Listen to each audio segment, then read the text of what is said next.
At first, it was hard to deal with the fact I would never be taller than a basset hound standing on its hind legs, but with the support of my family and friends, my adolescent years were pretty typical for someone growing up in Mexico. I spent most of my childhood working in a polluted flip-flop factory in a neighboring town. The pay wasn't great and the conditions were horrifying, but the company did offer employees a generous 2% discount on defective flip-flops. Unfortunately, my feet are allergic to rubber and I could never take advantage of the savings. When I turned 17, I decided it was time for me to see the world, so I got a job in a globe factory. After a few weeks of not being able to grasp the concept of the world not being flat, I was fired. I know it went against everything the company stood for, but what's wrong with a healthy debate on the subject? My untimely firing from the globe factory turned out to be a blessing in disguise. As I walked home trying to think of a way to tell my family I lost my job and the earth might not be flat, a large bus full of baseball players pulled off the highway, stopped, and blocked my path. My life would never be the same. Baseball years. Sure, I knew I was on the team because I was short and would walk every time I got up to bat. But it was a great job. I was a professional baseball player for the legendary Tijuana Sewer Rats. A disgusting name, but it made one hell of a bumper sticker. FYI, the novelty bumper sticker industry is huge in Mexico. For the next 5 years, I traveled around the country playing baseball anywhere we could find a game. If we couldn't find a game, we spent the day hunting for sewer rats. We always had 20 on hand as our mascots, but they would run away and we would have to replenish the supply every couple of days. I became extremely popular in small towns throughout Baja, and with that Mexican celebrity status came lots of women. Hairy women. I was living the dream. A professional athlete at the top of his game during the day and on top of women at night. Women who did not require cash or a hot meal to act like they were turned on by my body.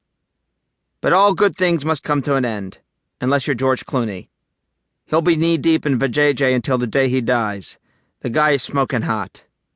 Deal with it. Near the end of my 5th full season with the Sewer Rats, we played an exhibition game against the Guadalajara Drug Cartel All-Star team and pulled off a stunning extra-inning victory. Our celebration was short-lived, because minutes after we scored the winning run, cartel snipers killed our manager and 2 outfielders. No one saw it coming. It was a pretty big bummer. After the killings, I decided my future was not in Mexican professional baseball. Not because I feared for my life. The simple truth was I lost my passion for the game after witnessing 3 brutal killings while singing "We Are the Champions." It was time to head north. That's right. I was going to pay a guy $325 to stuff my round little body into a wheel well and cross the U.S. border. Hollywood, here I come. Off-ramp years. My first 10 to 15 years in Hollywood didn't go as planned. I spent more time selling oranges on freeway off-ramps than as a working actor. I did act every day. Unfortunately, I was acting like I didn't want to kill myself because I was selling oranges on a freeway off-ramp. I did meet some interesting people while working in the hot sun every day. What I mean by interesting is that I found it interesting how some people's way of saying no thank you was to throw something heavy at my head.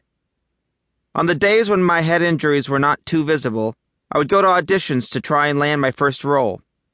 After countless rejections, my hard work finally paid off when I was cast as a series regular in a new TV show called Star Trek. After a tumultuous week on the set constantly butting heads with newcomer William Shatner, I was let go. The official reason for my dismissal was creative differences, but Shatner knows deep in his frigid heart he was just pissed I nailed that hot black chick before he did. Leonard Nimoy and his fucked-up ears knew the truth, but he didn't go to bat for me. I saw that dick last year at Spago, and he still couldn't look me in the eye. It appeared like he had some work done on his ears. You could barely see those weird points. My scenes never made the cut, but luckily for me, the Star Trek franchise never took off, or I'd be really pissed about missing an opportunity to make millions. After the Shatner debacle, I did manage to score a few roles. I was dead body number 6 in Dirty Harry, dead body number 9 in The Godfather Part 2, and small dead